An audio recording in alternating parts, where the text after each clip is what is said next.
Soultz, c'est un projet long terme qui est localisé sur une des plus fortes anomalies géothermiques en Europe. Vous avez en haut une carte des températures extrapolées à 5 km de profondeur. Et donc, plus c'est rouge, plus c'est chaud. Et nous avons mesuré, parce que nous avons fait des forages à 5 km. Nous avons 3 forages qui atteignent les 5 km. Et donc, nous avons mesuré un peu plus de 200 degrés à 5 km. Donc, nous sommes dans le Fossé rhénan, Graben tertiaire. Il y a une série en Europe. Et c'est un projet qui a un pilotage franco-allemand depuis à peu près 25 ans sur le site. Et nous sommes partis d'une idée scientifique, donc à la base de 2 personnes, donc une personne hébergée à André Gérard que j'ai remplacé, et puis un collègue allemand, M. Kalpelmeyer, qui se sont unis pour donc développer ce projet donc en Alsace. Et aujourd'hui, nous évoluons vers un projet que je qualifierais de pré-industriel. Il y a une activité R&D importante, c'est pour ça qu'il y a des scientifiques sur site. Nous sommes, on va dire, une plateforme de démonstration et nous sommes pilotés par un groupement européen, essentiellement franco-allemand. Et vous avez en dessous les logos des compagnies françaises, donc EDF et le groupe Expresso Strasbourg, principalement côté français, et puis un certain nombre d'énergéticiens allemands qui financent et pilotent ce projet depuis 2001. Notre ambition, c'est de produire l'électricité dans des milieux, je dirais, non conventionnels, puisqu'en fait, nous sommes dans des granits profonds, roches de socle. Donc, nous ne sommes pas dans des régions volcaniques, c'est plus compliqué, il y a moins de chaleur. Et puis, donc, nous avons actuellement un programme de 3 ans, 2010-2012, qui est financé côté allemand par le BMU, le ministère allemand de l'Environnement, et côté français par l'ADEME. Donc, l'objectif majeur de ce programme de recherche associé au développement de la centrale, c'est de comprendre le réservoir, son fonctionnement, mais également d'autres aspects, les technologies et les problèmes environnementaux. Et donc, je vais vous dresser ce panorama dans la suite. Alors, Christian Fouillac l'a rappelé, il existe un nouveau tarif d'achat pour l'électricité, un tarif spécial pour les DOM et un tarif pour la métropole du 23 juillet 2010, dont nous bénéficions. Et ce tarif d'achat donne 20 centimes d'euros le kilowatt pour l'électricité. Il existe également un bonus pour la chaleur. Mais à Soultz, il n'y avait pas eu de réflexion, on va dire, sur les aspects thermiques. Donc aujourd'hui, il n'y a pas d'application thermique sur le site. Donc nous ne pouvons pas bénéficier de ce tarif pour la chaleur, mais nous commençons à y réfléchir pour le futur. La vente d'électricité, formellement, a été mise en place à partir de 2011 sur le site de Soultz. Au niveau technologie, vous avez une coupe qui vous montre en fait le site d'une manière schématique, avec une partie sédimentaire en jaune. Nous avons 1,4 km de sédiments, du bassin rhénan. Et nous sommes dans le socle tardi-hercynien, donc des granits tardi-hercyniens, entre en gros 1400 et 5000 mètres de profondeur. En rouge, j'ai représenté un forage de production que nous avons, qu'on appelle GPK2, et en bleu, nous avons 3 forages potentiellement pour réinjecter les fluides. Cette centrale est une centrale binaire, c'est-à-dire que nous avons un cycle organique, qu'on appelle ORC. Donc nous avons en fait, le fluide géothermal ne va pas directement dans la turbine, mais passe via un échangeur et chauffe un gaz, de l'isobutane, c'est le gaz qu'on retrouve dans les briquets, et la capacité de la centrale est de 1,5 MW électrique. Pour remonter les fluides, nous avons testé différentes technologies de pompes immergées, mais je parlerai surtout de ce qu'on appelle les LSP, les long shaft pumps, parce que nous avons pas mal de problèmes avec ces pompes. Aujourd'hui, nous avons donc une des conclusions, c'est que nous avons un producteur pour plusieurs injecteurs, mais je vais y revenir. À l'origine du projet, nous pensions l'inverse, c'est-à-dire avoir plutôt plusieurs producteurs pour un seul injecteur. Mais nous avons sensiblement évolué au cours de nos travaux. Parce qu'effectivement, nous sommes partis avec le concept développé à Fenton Hill, Los Alamos aux États-Unis, à savoir qu'on pouvait partout aller chercher de la chaleur. Il suffisait de forer à grande profondeur. On allait trouver des roches dures. Donc on avait le concept hot dry rock. Hot, c'est chaud. Roche dure, rock. Et puis dry, parce qu'il n'y avait pas d'eau à grande profondeur.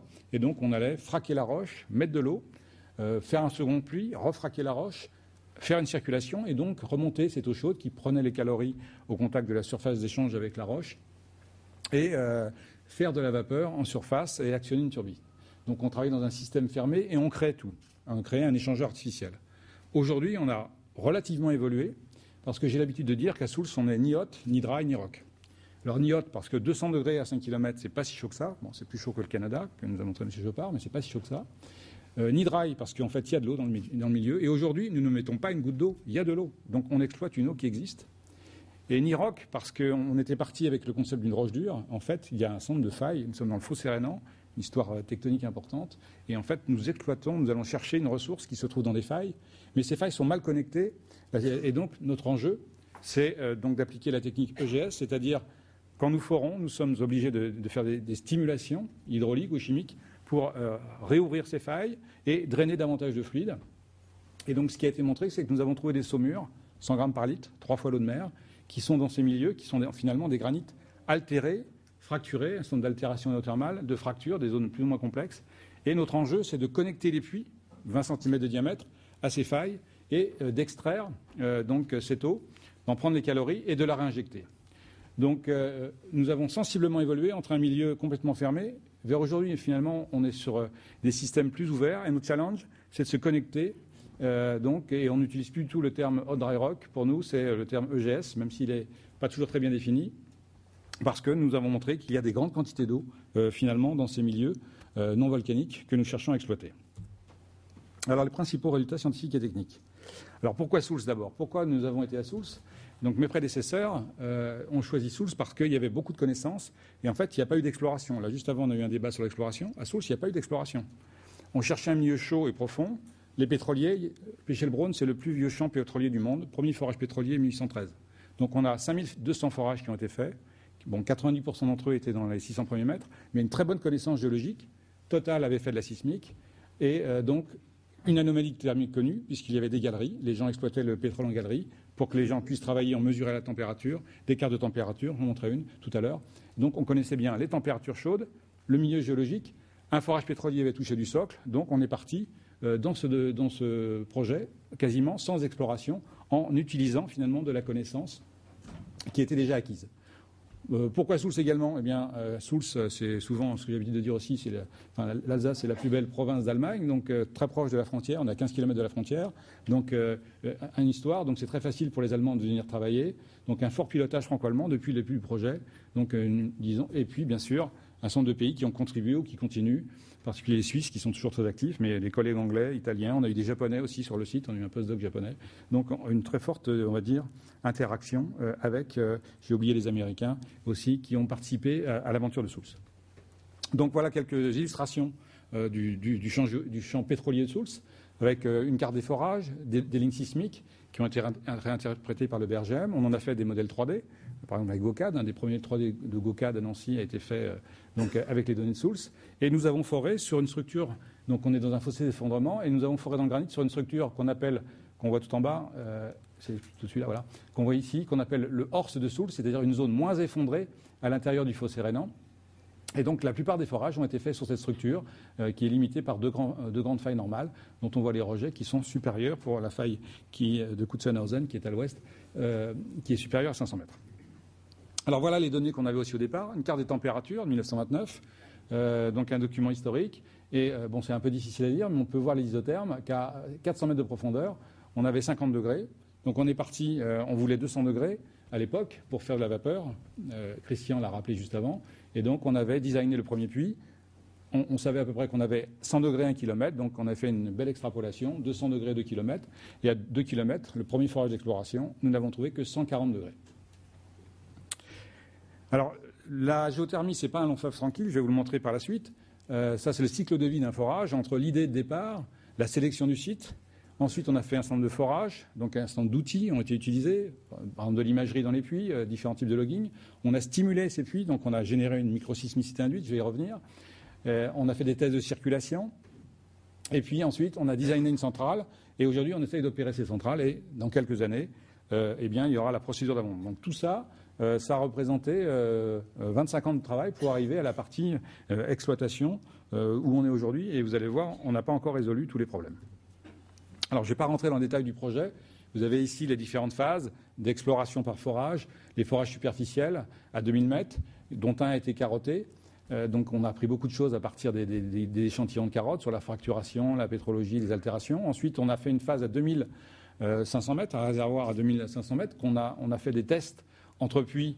Et on a montré, à l'époque, on a dit Soultz, c'est le meilleur dry rock du monde, parce qu'on arrivait à sortir à peu près 10 MW thermiques. En fait, on remontait de l'eau thermale, naturelle. Ensuite, on s'est dit, mais c'est pas assez chaud, on avait que 140 degrés, donc on a décidé d'aller à 5000 pour aller chercher les 200 degrés. Donc on a approfondi ce qu'on appelle le GPK2 et on a créé de la même plateforme de 2 puits supplémentaires, le GPK3 et GPK4. Et pour faire ces puits, en plus, pour développer le réservoir, on a fait des expériences de stimulation, je vais y revenir, soit chimique, soit hydraulique. Et ensuite, on est passé à la phase centrale. Et aujourd'hui, on est ce qu'on appelle en circulation, c'est-à-dire qu'on on pompe dans un puits et on réinjecte dans d'autres puits. Alors, on a trouvé le granit qu'on imaginait au départ, une roche dure, donc un granit tout à fait standard, un granit qu'on pourrait trouver dans les Vosges ou en forêt noire, les granits ardésiens français, donc très classique, avec des minéraux vraiment cardinaux des granites, très, très, très standard. Mais surtout, ce qui l'était moins, c'est trouver ce type de faciès, à savoir des zones cataclasées, fracturées, hydrothermalisées. Et vous avez ici un exemple de carotte, de granit, qui a subi de la déformation cassante, des failles. Et donc, on voit les minéraux qui ont été extrêmement altérés, essentiellement une transformation en illite, des argiles qui portent du potassium. Vous avez ici une lame mince. Vous avez des argiles, vous avez des carbonates aussi, et puis d'autres minéraux, des oxydes de fer. Mais non seulement la fracture elle-même, je dirais, contient des minéraux d'altération, mais les pontes elle-même est très altérée. Et on a trouvé aussi des zones très poreuses. C'est-à-dire que ces zones sont non seulement fracturées, avec une porosité de matrice qui est autour, et donc on a véritablement des milieux à double porosité qui peuvent bien contenir des fluides. Alors voilà une courbe assez intéressante, on va dire, de l'expérience de Soultz, c'est le gradient thermique. Vous avez les profondeurs, 0, 5000 mètres, 0, 200 degrés. Et on n'a pas une belle ligne droite, comme nous a montré M. Jopard tout à l'heure, comme au Canada, mais on a plusieurs sections. Alors comment nous, on interprète ce gradient thermique? Ici, on a superposé le gradient thermique, le profil thermique de 3 puits profonds à l'équilibre. Et donc les 3 puits se superposent relativement bien, avec différentes couleurs. Et on s'aperçoit qu'on a différentes sections. Déjà, entre la profondeur et à 1 km de profondeur, on a un gradient relativement rectiligne. Nous sommes dans les sédiments plutôt meubles. Et on voit qu'à 110 degrés, à 1 km de profondeur, on a plus de 100 degrés. Donc on a une zone, ce qu'on connaissait, à peu près un gradient de 10 degrés par 100 mètres, qui en fait une zone très intéressante au niveau thermique. Mais ce gradient s'arrête à 1 km de profondeur. Ensuite, le gradient chute pour être très faible, voire négatif. Et si on regarde dans le détail, on peut voir qu'on a certaines zones refroidies. Et ces zones refroidies, en fait, correspondent à des failles dans lesquelles on a trouvé des fluides pendant les forages, des fluides, des gaz, des eaux salées. Et donc, on a un certain nombre de circulations dans ces granites.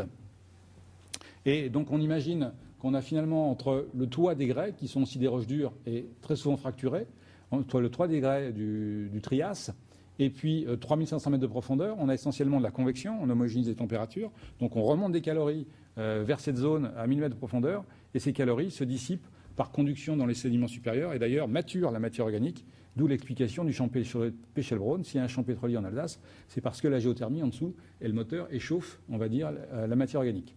Si on regarde la partie plus profonde, on voit que le profil thermique redevient relativement rectiligne. On a moins de zones refroidies, c'est-à-dire que les failles, même si elles existent, elles sont plutôt comatées, donc on a probablement moins de convection. Et donc on revient avec un régime de conduction dominante. Donc la zone intéressante de Soultz, en fait, c'est en gros 1000 à 3500 mètres, ce qui nous fait dire que ce n'était pas la peine d'aller forer à 5000. Et tous les projets, j'en parlerai vers la fin, tous les projets qui existent actuellement ne vont pas à 5000, mais vont moins profond, ce qui a une conséquence immédiate sur on va dire, le prix des projets. Le forage, ça représente à peu près 50% du coût d'un projet. Et donc, en plus, le prix est dépendant et exponentiel avec la profondeur. Donc, si on peut réduire la profondeur des forages, eh bien, pour l'économie des projets, c'est également une conséquence très forte. Alors, on a trouvé des eaux. Donc des eaux salées, je ne vais pas rentrer dans le détail de la composition chimique, mais si vous avez besoin de précision, mon collègue Bernard Sanjean ici pourra en parler. Donc on a trouvé des eaux, des gaz qu'on a caractérisés, donc dominante NaCl, pH 5, avec par exemple beaucoup de lithium, des choses comme ça. Donc des marqueurs d'eau profonde extrêmement salés. Et les autres projets dans le fossé rhénan ont également des salinités avoisinantes. Donc confort, mais on trouve un peu d'eau, mais pas assez pour une exploitation industrielle. Donc on est obligé d'agir sur le milieu, et c'est la seule période où finalement on met de l'eau dans le milieu, c'est la période de stimulation. Alors on a fait différentes sortes de stimulation. Aujourd'hui, je vous parlerai des stimulations hydrauliques. Et quand on fait une stimulation, eh bien, en fait, on injecte de l'eau, mais dans un milieu qui est déjà fracturé, naturellement. Et donc, en injectant de l'eau sous pression, on lutte contre la contrainte normale sur les fractures qui existent, on les rouvre, et dès l'instant où on les rouvre, eh bien, il y a les contraintes tangentielles qui agissent, et donc ces fractures chirent, cisaillent, et on génère de la microsismicité. Donc on a généré des dizaines, des centaines, des milliers de microséismes, et on avait un certain nombre de capteurs et de réseaux pour les mesurer, donc avec des magnitudes parfois très faibles, négatives, et jusque 2,9, ça c'était un peu surprenant, et ce 2,9, malheureusement, il a été ressenti par les populations et a généré un certain nombre de soucis, mais ça, je vais y revenir. Donc la stimulation hydraulique a été un des moyens en fait pour réouvrir ces fractures et les reconnecter de manière à pouvoir améliorer les performances hydrauliques des puits et avoir plus de fluide en surface. Alors les gens ont râlé quand on a eu ces séismes, ils ont été ressentis. 2,9 pour les sismologues, c'est pas disons une magnitude très forte. Bon, la magnitude en plus c'est pas forcément le meilleur élément. Je ne suis pas sismologue, mais ce que j'ai compris, ce n'est pas forcément les meilleurs éléments pour communiquer. Il faut communiquer sur des accélérations. C'est ce que font aujourd'hui les collègues allemands. Mais on a quand même eu un certain nombre de plaintes, et en particulier, les plaintes se sont concentrées autour de deux événements principaux. Le séisme de 2000, magnitude de Sid, on a eu à peu près une dizaine de plaintes. Et en 2003, par contre, le 2,9 a été ressenti beaucoup plus largement dans les environs. Et on a environ 50 plaintes, et les gens donc on a envoyé nos experts pour voir si on avait fait des dégâts. Et les principaux dégâts qui ont lieu, les experts ont dit qu'il n'y a pas eu de dégâts physiques sur les maisons. Les principaux dégâts qui ont lieu étaient surtout dans les têtes, c'est-à-dire qu'on a généré une crainte, une peur. On a eu aussi des articles dans la presse. Et donc, à partir de ce moment-là, on a fait deux choses principalement. On a essayé de trouver d'autres techniques de stimulation plus douces mécaniquement, par exemple de la stimulation chimique, en essayant de dissoudre les minéraux que je vous montrais tout à l'heure. Mais également, on a été beaucoup plus transparent et davantage communiqué sur nos résultats. Et vous le verrez, on accueille beaucoup de public sur notre site pour expliquer ce qu'on fait. Et ce que je vous montre aujourd'hui, c'est une partie des diapositives qu'on montre aux gens qui viennent nous voir.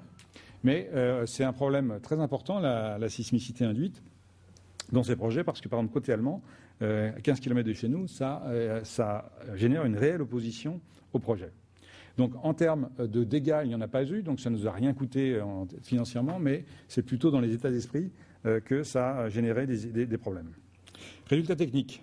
Donc la centrale de Soultz, donc je ne vais pas vous la détailler en détail, enfin vous la décrire en détail, mais en gros dans la partie donc arrière, nous avons la partie production d'électricité avec un système binaire, une génératrice c'est une compagnie, c'est un consortium italien et français qui a construit la partie ORC. Vous avez ici ce qu'on appelle les têtes de puits en surface, donc les forages de production avec des pompes et les forages de réinjection. Ici, un séparateur qu'on utilise dans certaines manips. Vous avez de la vapeur qui peut sortir. Et puis, des échangeurs, mais je n'ai pas le temps de détailler notre principe de fonctionnement aujourd'hui. Alors, nos travaux en cours, en fait, et qui sont très liés, c'est pour ça que j'ai mis ces dents crantées, on travaille dans trois domaines. Le réservoir, la surface et l'environnement. Alors, pourquoi ils sont liés? Parce que si, par exemple, on produit plus de fluide, eh bien, on peut avoir plus de problèmes de corrosion ou alors plus de bruit. Et donc tout ça, ça veut dire qu'on est obligé de réduire parfois certaines manips ou réduire la production. Ou alors on peut avoir, si on réinjecte avec des trop fortes pressions, on peut avoir des séismes. Si on a des séismes, on va avoir aussi des problèmes de risque sismique. Donc toute la partie sous-sol, la partie technologique et la partie environnementale sont clairement très très liées. Et on travaille de concert dans ces trois domaines en parallèle. Alors, je ne vais pas rentrer dans tous les détails des travaux qu'on fait, mais là, sur la partie réservoir, on étudie les fluides, la chimie des fluides, on fait des tests de traçage avec mes collègues du Bergem, on fait du suivi sismique avec nos collègues de l'EOST à Strasbourg, on fait également des modèles, les collègues suisses, les collègues également du Bergem font des modèles sur les traçages. Donc, on a un certain nombre de travaux sur la partie sous-sol, et je vais surtout vous donner un résultat majeur, un peu marquant sur la partie sismicité induite.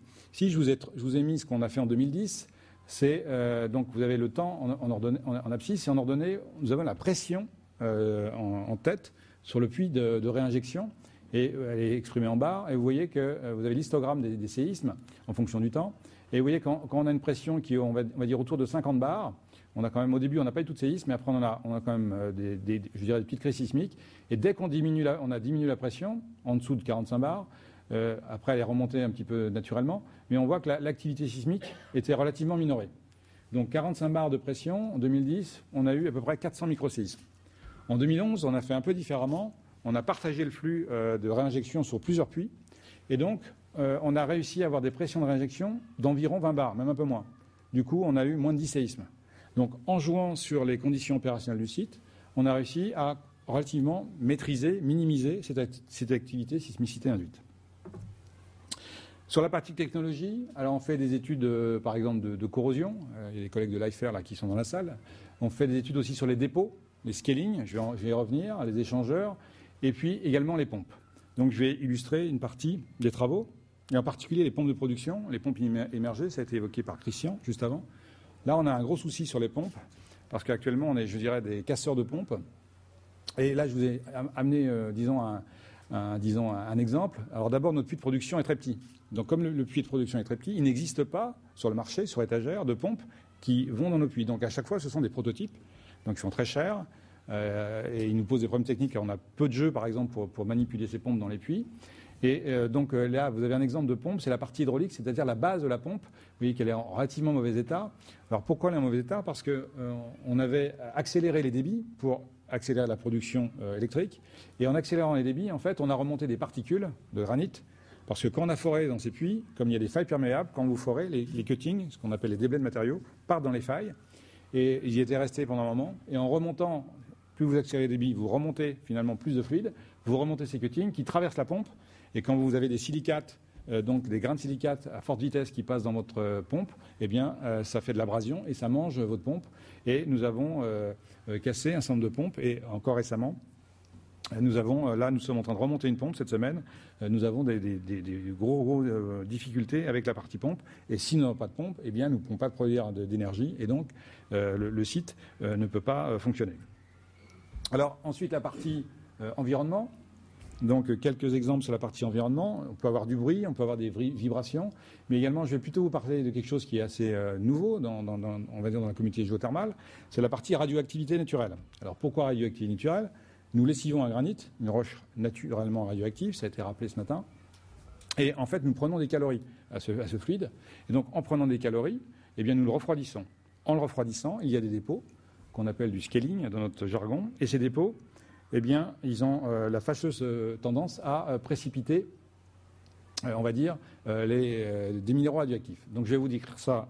Je vais sauter celle-là, mais je vais revenir après. Ces dépôts, donc on fonctionne, par exemple, à 70 degrés et 20 bars dans la partie froide de notre système, et c'est là où on a observé la concentration en minéraux, on va dire, radioactifs. Ces minéraux, ce sont des sulfates, donc des minéraux très communs, c'est la barytocélestine ou de la galène. C'est bon. Je suis presque au bout. Donc, des sulfates et des sulfures, donc la galène PBS. Donc, en fait, on piège soit du radium, parce qu'il a quasiment le même rayon atomique que le barium, soit du plomb 210 qui peut s'incorporer dans la galène. Donc, ces minéraux qu'on a observés, que vous pouvez voir ici au microscope électronique, qui sont noirs et qui forment une fine pellicule, eh bien, ils nous génèrent un certain nombre de soucis. Premièrement, ils pluguent nos échangeurs, donc on a des pertes thermiques. Et puis également, il nous génère un déchet. Donc non seulement il faut le gérer, donc on a des gens chez nous qui sont formés en radioprotection, mes collègues posent des dosimètres, on a également une petite ligne bleue avec le danger radioactif, donc ça nous génère des coûts et également à gérer, c'est un souci. Mais deuxièmement, en fait, aussi, ces déchets, faut les évacuer. Donc on travaille avec l'autorité de sûreté nucléaire de Strasbourg, également avec l'ANDRA, mais ça génère des coûts. Donc ce qu'on est en train de faire, pour résoudre ces problèmes de scaling et donc de radioactivité derrière, c'est qu'actuellement on a un programme de R&D avec des inhibiteurs, c'est-à-dire de croissance cristalline, pour éviter finalement d'avoir ces dépôts. Et il existe des produits, parce qu'on s'est rendu compte que ce type de dépôt se faisait également dans le milieu pétrolier. Et donc il y a déjà des anti-scaling ou des anti-scalants qui existent. Et on va éviter de déposer la barytine en surface. Si on évite de déposer la barytine en surface, le radium qui est dans le fluide, eh bien, il restera. Et donc, on n'aura pas de dépôt et donc pas de radioactivité associée. Alors, comment on sait qu'on a cette radioactivité? Eh bien, parce que nous faisons des campagnes régulières. On doit être à la 9e ou 10e depuis 2008, tous les 3 mois environ. On prend des étudiants dans le cadre de stage et puis on leur fait faire une caractérisation, une mesure, une cartographie de la centrale. Et on mesure à différents endroits la radioactivité pour en avoir une cartographie et comprendre notre système. Alors, pour terminer l'aspect technique, c'est la production électrique. Je vous ai amené ici un graphe, parce que Soultz, c'est pas Soultz qui va, on va dire, contribuer fortement aujourd'hui au mix énergétique française, en tout cas en électricité, puisque je vous ai amené des valeurs de terrain. Ici, vous avez une expérience qu'on faisait l'an dernier où on était à ces 23 litres par seconde, 160 degrés en surface, et on produisait à peu près 8000 kW thermiques. Et vous avez en bleu, les kilowatts électriques produits. Alors déjà, vous voyez, les kilowatts thermiques étaient très stables, mais si on voit la courbe bleue, elle est très variable. Alors pourquoi elle est très variable? C'est parce qu'on avait une variation entre la journée et la nuit. On est très dépendant, finalement, dans notre système de la température extérieure. Et c'était un peu l'été indien l'an dernier, au mois de septembre. Il y avait 30 degrés la journée, 10 degrés la nuit. Et donc, on avait des variations de 200 ou 300 kW, rien que par l'effet des températures qu'on pouvait avoir à l'extérieur. Donc, et si vous regardez les chiffres, on a entre 400 et 600 kW de produits.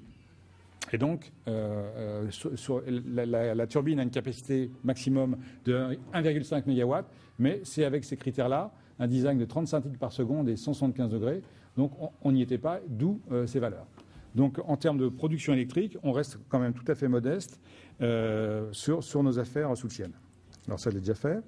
Alors, les leçons apprises à Souls, je l'ai déjà dit, une des leçons principales, c'est qu'on n'est pas obligé de forer à 5 km parce qu'il y a une ressource qui peut être trouvée, on va dire, en particulier au top du granit.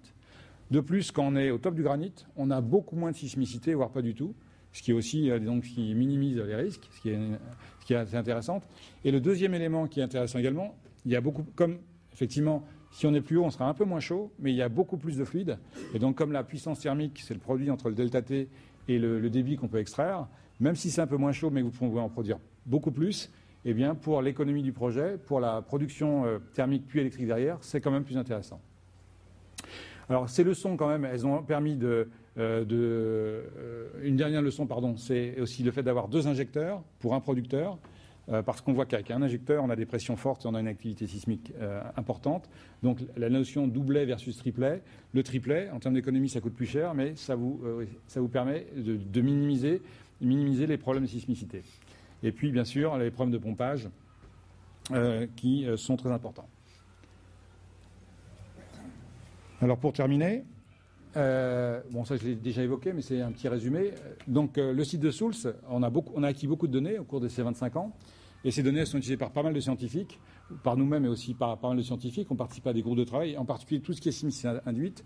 On met à disposition de données et il y a beaucoup de gens, il y a un projet européen où il y a les mines de Paris, le BRGM, etc., qui sont dedans et qui essaient de comprendre pourquoi il y a des séismes aussi pendant les simulations, parce que tout n'est pas bien compris, en particulier les fortes magnitudes.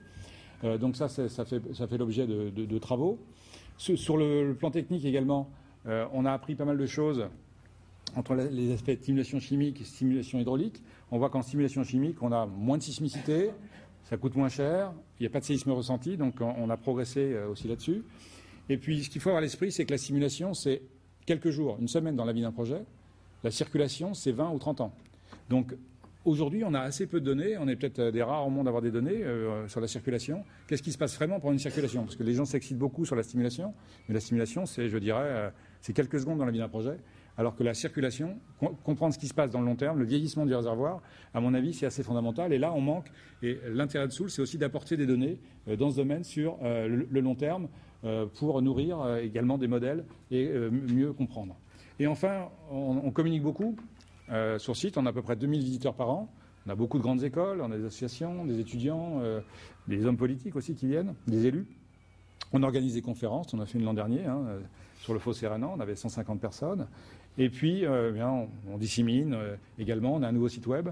Et actuellement, par exemple, on fait une étude sur l'acceptabilité avec des universités françaises et des gens des sciences sociales pour essayer de comprendre finalement pourquoi on est bien vu, parce qu'on n'a pas de problème d'acceptabilité sensu stricto.